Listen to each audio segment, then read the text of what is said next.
दोस्तों नमस्कार।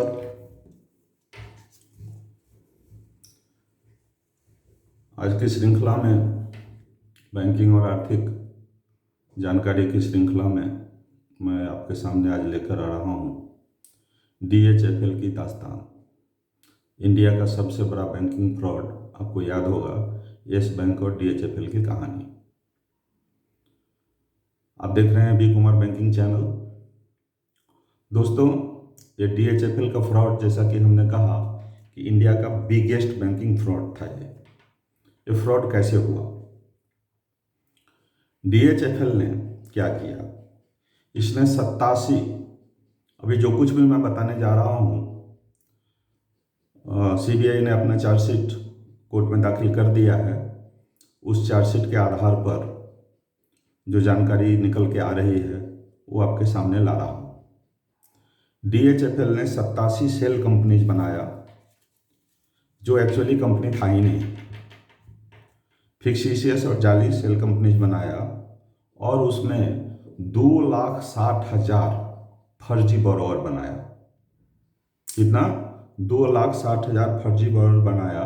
और इस गोरखधंधा को करने के लिए बांद्रा बेस्ड एक ब्रांच दिखाया, फिक्सिशियस ब्रांच, जो ब्रांच था ही नहीं। बुक में दिखाया कि ये ब्रांच बांद्रा में है और उसका कोड भी दिया 001। जबकि देखा गया तो DHFL के पास ऐसा कोई ब्रांच था ही नहीं 001 कोड का। एक ब्रांच बना दिया और ये फ्रॉड 34,614 करोड़ का था।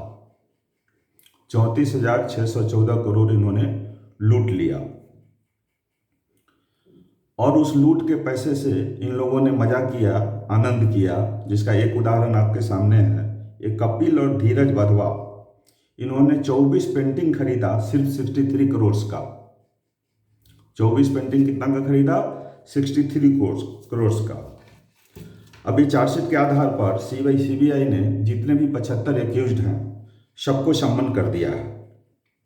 साथ साथ ये भी इन्वेस्टिगेशन चल रहा है कि ओवरसीज कनेक्शन क्या है, क्या इधर से कुछ पैसा ओवरसीज भी लगाया गया है या क्या किया गया है, इसका इन्वेस्टिगेशन अभी जारी है। इस 87 सेल कंपनी के जरिए इन्होंने 11,765 करोड़ का लोन डिसबर्स कर दिया।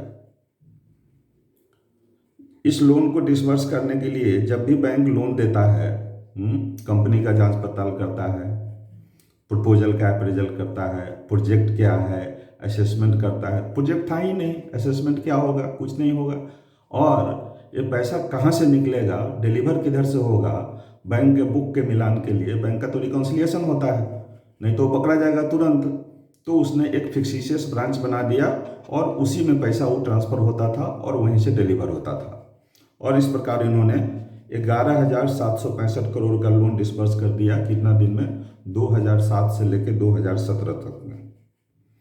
और जितना भी इन्होंने सेल कंपनी बनाया, ये अब एम्प्लॉई के नाम पर, इनके जो एसोसिएट्स थे उनके नाम पर, अपने फ्रेंड्स के नाम पर।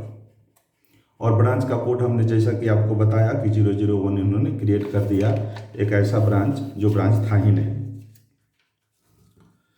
और जैसे जैसे इनको पैसे की जरूरत पड़ी वैसे वैसे इन्होंने फंड को डाइवर्ट किया। किस लिए? बिजनेस के लिए या अपने पर्सनल नीड के लिए, क्रेडिट कार्ड पेमेंट के लिए, चार्टर्ड प्लेन का भाड़ा चुकाने के लिए, वगैरह वगैरह चीज़ें ऐश करने के लिए उन्होंने कर दिया। ये सारे कंपनी का बेस इन्होंने बांद्रा में ही मोटे तौर पर दिखाया। मोस्ट ऑफ द कंपनीज का बेस इन्होंने बांद्रा में दिखाया।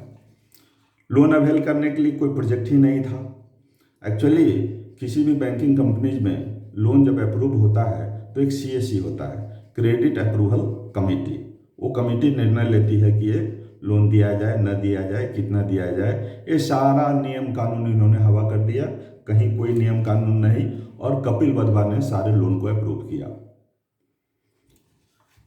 बाद में अब रिकॉन्सिलिएशन कैसे हो? इनका तो पुराना सॉफ्टवेयर है, पुराना सॉफ्टवेयर के हिसाब से ट्रायल बैलेंस चल रहा है। तो 001 जो कोड वाला ब्रांच था वो पुराने सॉफ्टवेयर से ट्रायल बैलेंस के बाद, बनाने के बाद, इसको मैनुअली फिट किया गया और मैनुअली फिट करके बुक को बैलेंस कर दिया गया। बैंक का बुक जो होता है असेट और लायबिलिटीज हमेशा टैली करना चाहिए, वो कर दिया। और इस प्रकार इन्होंने एक फर्जी ब्रांच बना के फर्जी कोड जनरेट करके इन्होंने पैसा लूट लिया। दोस्तों, ये जानकारी विभिन्न print media, electronic media, CBI द्वारा जो दाखिल किया गया चार्जशीट उन सभी पर आधारित है। इसमें हमारा व्यक्तिगत अपना कोई योगदान नहीं है कि मैं अपनी जानकारी से दे रहा हूँ, और ये जानकारी सही है। ये जानकारी इसलिए दिया जा रहा है कि आप प्रबुद्ध व्यक्ति समझें कि एक तरफ जहाँ देश में गरीबी है, कुछ को खाना नहीं मिलता है, कुछ खाना के लिए भीख मांगते हैं, कुछ पूरे दिन पसीना बहा करके 200 रुपया भी नहीं कमा पाते हैं, और एक तरफ ऐसे लोग किस तरह लूटते हैं। 2007 से लेकर 2017 तक 10 बरस इन्होंने इसको लूटा, 10 बरस तक लूटा और किसी को कानो कान खबर नहीं मिली। ये भी अपनी एक व्यवस्था है। तो ये थी इसके बारे में जानकारी। हम इसी तरह की जानकारी और बैंकिंग जो व्यवस्था है उन सब के बारे में भी जानकारी आपके सामने हमेशा लाते रहेंगे। जानकारी अगर यूज़फुल लगा तो चैनल को सब्सक्राइब कर दीजिएगा, लाइक कर दीजिएगा, शेयर कीजिएगा। गुड बाय, नमस्कार।